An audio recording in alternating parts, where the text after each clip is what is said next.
and welcome back to Miss Puglisi's book club. I'm so excited to have you back with me as we start a new book in our book club. We have been discussing a really awesome and wonderful book called The One and Only Ivan, and we just finished yesterday. And although I'm sad to see that book go, I'm happy to start something that is quick and funny and silly. I wanted to choose a new book that could make you laugh during this new uncharted time of remote learning, as it continues to look like we will be in our online classroom a little bit longer than we expected. So I wanted to choose a book that could make you smile and make me smile, and something that more students may be inclined to listen to because it's lighthearted, happy, and just really, really funny. One of my favorite authors growing up was Roald Dahl, and he wrote one of my favorite books called Matilda, which is a book that I really loved growing up, and a movie I really loved growing up. And his books are very simple, very easy to read, but they're also classics. They were written a long time ago, and they still make kids giggle and laugh today. So I thought we could start on a book called Fantastic Mr. Fox. It's very, very silly. There's illustrations in it, which I think you will love. Benji is here to listen to our story, but he's taking a little bit of a snooze, so please excuse him, but I'm sure he's happy to be here. I ordered the book on Amazon, but of course, because of circumstances, it won't be here until Friday, I think. So I also got the Kindle version because I have a Kindle at home. So this is the cover. It's obviously going to be backwards to you, but this is our fantastic Mr. Fox, who's going to make us laugh, and we're going to analyze him as a character and have some fun. So I'm going to get started. I just have to get to our first page. So it says, "Nobody outfoxes fantastic Mr. Fox. Someone's been stealing from the 3 meanest farmers around, and they know the identity of the thief. It's fantastic Mr. Fox. Working alone, they could never catch him. But now, Fat Bogus, Squat Bunce, and Skinny Bean have joined forces, and they have Mr. Fox and his family surrounded. What they don't know is that they're not dealing with just any fox. Mr. Fox would rather die than surrender. Only the most fantastic plan can save him now." We're going to get right into the fantastic Mr. Fox. Skip through our table of contents, and we are ready to go. Chapter 1, The 3 Farmers. Down in the valley, there were 3 farms. The owners of these farms had done well. They were rich men. They were also nasty men. All 3 of them were about as nasty and mean as any man you could meet. Their names were Farmer Bogus, Farmer Bunce, and Farmer Bean. Bogus was a chicken farmer. He kept thousands of chickens. He was enormously fat.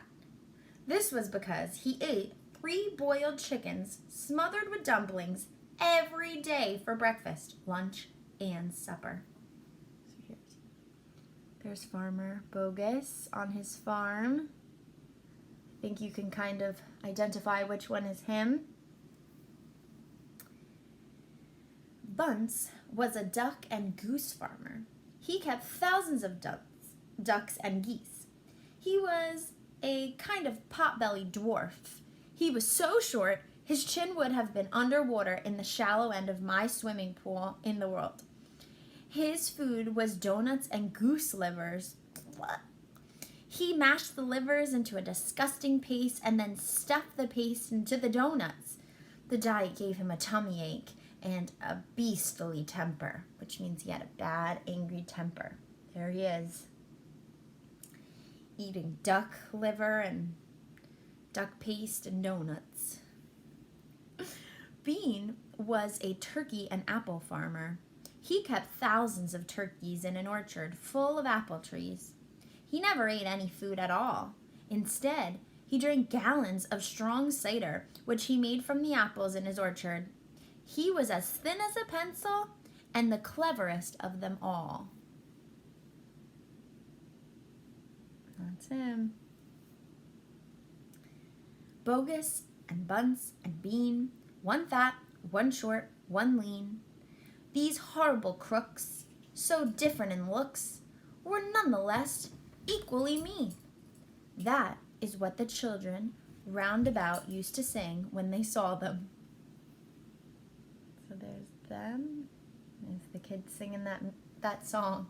So now we know we have Bogus, Bunce, and Bean. One's fat, one's short, one's lean. They were horrible crooks, so different in looks, were nonetheless equally mean. So all of these farmers all looked very different, but they were all very, very mean people. I see that Benji has left. He is now laying on the floor. So sorry if he's being rude. Chapter 2, Mr. Fox. So now we're going to meet our protagonist, or maybe not our protagonist, which means the good person in the story. Mr. Fox. On a hill above the valley there was a wood. In the wood there was a huge tree. Under the tree there was a hole. In the hole lived Mr. Fox and Mrs. Fox and their 4 small foxes. Every evening, as soon as it got dark, Mr. Fox would say to Mrs. Fox, "Well, my darling, what shall it be this time? A plump chicken from Bogus? A duck or a goose from Bunce? Or a nice turkey from Bean?" And when Mrs. Fox had told him what she wanted, Mr. Fox would creep down into the valley, into the darkness of the night, and help himself. Bogus and Bunce and Bean knew very well what was going on, and it made them wild with rage. They were not men who liked to give anything away. Less still did they like anything to be stolen from them. So every night, each of them would take their shotgun and hide in the dark place somewhere on his own farm, hoping to catch the robber.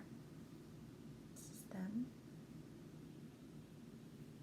So that's Mr. Fantastic Fox and his wife. They live in a little hole in a tree. And he asked his wife, "What do you want to eat? I'll go steal from Bogus, Bunce, or Bean. What would you like?" But Mr. Fox was too clever for them. He always approached a farm with the wind blowing in his face. And this meant that if any man were lurking in the shadows ahead, the wind would carry the smell of that man to Mr. Fox's nose from far away. Thus, if Mr. Bogus was hiding behind his chicken house number 1, Mr. Fox would smell him out from 50 yards off and quickly change direction, heading for chicken house number 4 at the other end of the farm. He's so smart. "Dang and blast that lousy beast," cried Bogus. "I'd like to rip his guts out," cried Bunce. "He must be killed," cried Bean. "But how?" said Bogus. "How on earth can we catch the blighter?" Bean picked his nose delicately with a long finger. "I have a plan," he said. "You never had a decent plan yet," said Bunce. "Shut up and listen," said Bean. "Tomorrow night we will all hide just outside the hole where the fox lives. We will wait there until he comes out. Then, boo!" "Very clever," says Bunce.